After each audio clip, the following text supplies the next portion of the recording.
बंगाल में जीत के लिए बीजेपी ने पूरी ताकत लगा दी है। अमित शाह ने आज बंगाल में ताबड़तोड़ रैली और जनसभा को संबोधित किया। अमित शाह से रिपब्लिक भारत ने एक्सक्लूसिव बातचीत की है। सुनिए उन्होंने बंगाल चुनाव के परिदृश्य में क्या कहा है।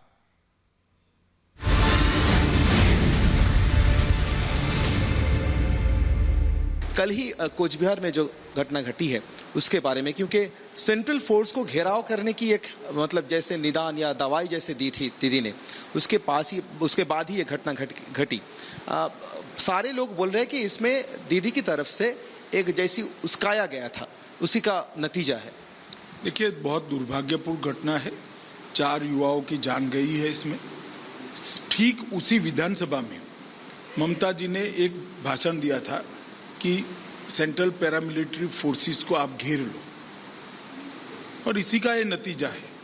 आज वो अपनी जिम्मेदारी स्वीकार करने की जगह हम पर आरोप लगा रहे हैं। और उसी विधानसभा में सुबह हमारा एक राजवंशी युवा कार्यकर्ता भी मारा गया। तृणमूल के गुंडों ने उसको नजदीक से गोली मार दी। ममता दीदी के पास उसके लिए श्रद्धांजलि के 2 शब्द भी नहीं है, क्योंकि वो हिंदू राजवंशी परिवार का लड़का है। अगर आप मृत्यु में भी माइनॉरिटी मेजॉरिटी करते हो तो मैं नहीं मानता आपको बंगाल की जनता स्वीकार करेगी। अमित जी, एक सवाल और पूछना चाहेंगे। मुतवा जैसे शरणार्थी लोगों की नागरिकता देने की बात आती है सामने, तो ममता बनर्जी और उनकी पार्टी कहती है कि सीएए के खिलाफ है, एनआरसी के खिलाफ है। लेकिन हाल ही में रिपब्लिक बांग्ला ने एक स्टिंग ऑपरेशन किया था घूसपैठियों का, जो बाहर से अंदर आ रहा है। इतना ही नहीं है, यहाँ पे वोटर बन के वोट भी दे रहा है। वो हर एक वोट के सीजन पे आते हैं, बांग्लादेश की वोटर है, बांग्ला में आके भी वोट देते हैं। मैं मानता हूँ पूरा बंगाल इसके खिलाफ है। न केवल उत्तर बंगाल, न केवल बसीरहाट, न केवल 24 परगना, कलकत्ता का बंगाली नागरिक भी चिंतित है कि 10 साल के बाद कलकत्ता का क्या होगा।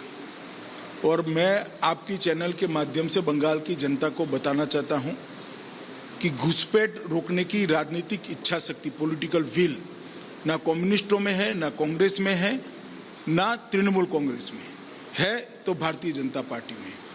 और मैं भरोसे से बंगाल की जनता को वादा करता हूं कि आप 2 मई को परिवर्तन कर दीजिए, भाजपा की सरकार बनाइए, हम सफलतापूर्वक घुसपैठ को रोकेंगे। आप आज बशीरहाट गए थे, वहाँ पे मुतवा शरणार्थी लोग बहुत ज़्यादा संख्या में हैं। अल्पसंख्यकों की बहुत बड़ी वहाँ पे तादाद में वहाँ पे उत्पीड़न भी रहा। इसके पहले बशीरहाट दांगा के बारे में हम सब जानते हैं। क्या उसका कोई असर भी पड़ने वाला है इस इलेक्शन में, आपको लगता है, जिस तरह से दिखा गया था पिछले घटनाओं को? नहीं, मतवा समाज, नामशूद्र समाज वर्षों से निग्लेक्टेड रहा। पहले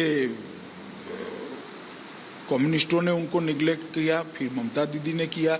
अब तो ममता दीदी की पार्टी की एक नेत्री बोल गई है कि दलित स्वभावगत रूप से भिक्षुक होते हैं। इतना बड़ा अपमानजनक स्टेटमेंट किसी राजनेता का मैंने मेरे सार्वजनिक जीवन में दलितों के लिए नहीं देखा है। और ममता दीदी चुप है, उनको फटकार भी नहीं लगाती। मैं समझता हूं कि सीएए के मुद्दे पर नामशूद्र समाज, मतवा समाज एक मुश्त होकर भारतीय जनता पार्टी को वोट करने जा रहा है। एक सवाल और पूछना चाहेंगे आपसे।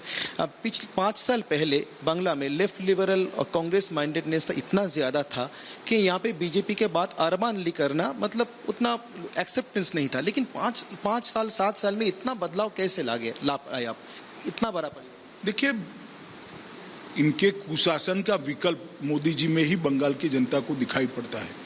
और 2017 से 2021 तक हमने हमारे संगठन को भी यहाँ काफ़ी मजबूत किया है। तो मोदी जी की लोकप्रियता अभी बंगाल में चरम सीमा पर है।